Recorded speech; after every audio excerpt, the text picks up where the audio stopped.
देखिए disproportionation reaction, देखिए बेटा जो डिस्प्रपोर्शनेशन रिएक्शन है वो एक टाइप के रेडॉक्स रिएक्शन है। अब नॉर्मल रेडॉक्स से अलग किस तरीके से है, तो यहाँ पर होता क्या है कि सेम एलिमेंट का ऑक्सीडेशन और उसी एलिमेंट का रिडक्शन एक ही रिएक्शन में हो जाता है। किसी नॉर्मल रेडॉक्स में क्या होता है कि एक एलिमेंट ऑक्सीडाइज होता है, दूसरा रिड्यूस होता है। यहाँ पर एक ही एलिमेंट का ऑक्सीडेशन होना है और एक का ही रिडक्शन होना है। फॉर एग्जांपल 3 एग्जांपल आपके एनसीईआरटी में दे रखे हैं। तो ये H2O2 पेरोक्साइड है। आपको पता है कि जो पेरोक्साइड है उसमें ऑक्सीडेशन नंबर कितना होता है, ऑक्सीजन का -1 होता है। ठीक है, ये नॉर्मल वाटर है, नॉर्मल ऑक्साइड, तो इसमें ऑक्सीजन का ऑक्सीडेशन नंबर होता है -2। जो O2 है ये एलिमेंट्री स्टेट है ऑक्सीजन की, और एलिमेंट्री स्टेट पे जो ऑक्सीडेशन नंबर होता है वो 0 होता है। अब हम चेक कर लेते हैं, यहाँ पर -1 से -2 में चला गया। -1 मतलब 1 इलेक्ट्रॉन एक्स्ट्रा, -2 मतलब 2 इलेक्ट्रॉन एक्स्ट्रा, आप ऐसे समझ सकते हैं। तो 1 इलेक्ट्रॉन एक्स्ट्रा हो रहा है, यानी गेन ऑफ इलेक्ट्रॉन टाइप का पैटर्न यहाँ पे बना। तो गेन ऑफ इलेक्ट्रॉन आपको बताया गया है रिडक्शन। दूसरे तरीके से समझने की कोशिश करते हैं, ऊपर दूसरे वाले पे इसी ऑक्सीजन को लेंगे। ये -1 से कहाँ चला गया, 0 में। ठीक है, निगेटिव का मतलब वहां पर कुछ एक्स्ट्रा इलेक्ट्रॉन आए हुए थे कहीं से, और 0 का मतलब वहां पर बैलेंस है, न्यूट्रल कंडीशन है। ठीक है ना, एक एक्स्ट्रा इलेक्ट्रॉन यहाँ पर बैलेंस कंडीशन। तो यानी इसने कहीं ना कहीं इलेक्ट्रॉन का लॉस किया है, तो ऑक्सीडेशन। तो इस रिएक्शन के अंदर आप कह सकते हैं कि ऑक्सीजन का रिडक्शन हुआ है और ऑक्सीजन का ऑक्सीडेशन हुआ है। तो ये क्या है, एक डिसप्रोपोर्शनेशन रिएक्शन है। दूसरा एग्जांपल आप ले सकते हैं, यहाँ पे P4 है, एलिमेंट्री स्टेट है, ऑक्सीडेशन नंबर 0, ऑक्सीजन -2। जर्नली लिख सकते हैं आप, ऑक्सीजन -2, हाइड्रोजन का पता ही आपको +1 होता है। अब यहाँ पर जो फॉस्फोरस है इसका आप अलग से ऑक्सीडेशन नंबर निकाल सकते हैं, P+3H = 0। तो P+3H का होता है बेटा +1 = 0, तो P = आया -3।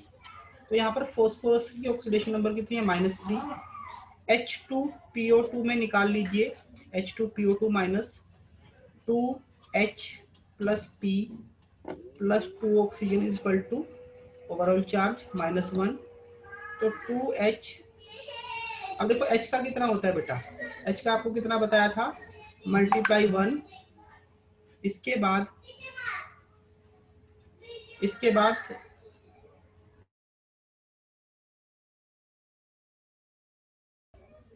इसमें हाइड्रोजन का 1 होता है, प्लस P का कितना होता है,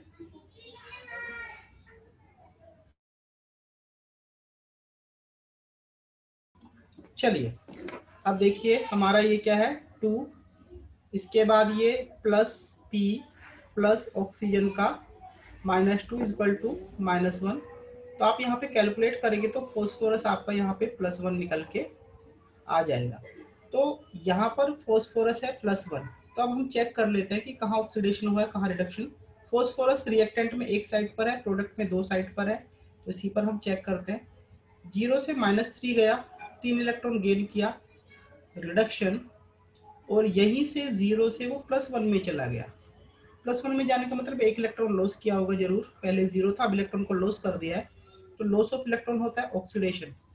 तो ये रिएक्शन भी डिस्प्रपोर्शनेशन है, जिसके अंदर आपका फॉस्फोरस का ऑक्सीडेशन और रिडक्शन दोनों होते हैं। इसके बाद नेक्स्ट केस में जो हमारा नीचे है, ये एलिमेंट्री स्टेट है, सल्फर 0 है, यहाँ पर सल्फर -2 ऑलरेडी दे रखा है, और यहाँ पर सल्फर का आप निकाल सकते हैं 2s + 3 ऑक्सीजन = -2। तो 2s प्लस ऑक्सीजन का नॉर्मल ऑक्साइड में -2 होता है = -2। तो 2s -6 = -2। तो यहाँ पर जो सल्फर आ जाएगा, आप बेटा कैलकुलेट करके देख लेना, ये आ जाएगा +2। तो सल्फर यहाँ पर +2 ऑक्सीडेशन नंबर में है। तो अब चेक कर लेते हैं ये कहाँ से कहाँ तक पहुँचा। सल्फर 0 से -2 में पहुंचा, 0 मतलब न्यूट्रल है, -2 मतलब 2 एक्स्ट्रा इलेक्ट्रॉन है, 2 इलेक्ट्रॉन का गेन हुआ है, तो ये रिडक्शन हो जाएगा आपका। जबकि दूसरे केस पे अगर हम जाएं तो ये 0 से +2 में आता है, 0 मतलब न्यूट्रल, +2 मतलब 0 में से भी 2 इलेक्ट्रॉन का लॉस कर दिया, न्यूट्रल में से भी 2 इलेक्ट्रॉन चले गए, तो लॉस ऑफ इलेक्ट्रॉन इसे बनाता है ऑक्सीडेशन। तो ऑक्सीजन का रिडक्शन भी हुआ है और ऑक्सीजन का सल्फर का रिडक्शन भी हुआ है और सल्फर का ही ऑक्सीडेशन हुआ है। तो it is also an example of disproportionation reaction. एक बहुत ही पॉपुलर एग्जाम्पल और है डिस्प्रोपोर्शनेशन का। मान लो कि सपोज करो कभी आप एग्जाम में इन तीनों में से भूल गए, थोड़ी बड़ी इक्वेशन है, तो एक बहुत अच्छा एग्जाम्पल है, इनऑर्गेनिक केमिस्ट्री से आता है।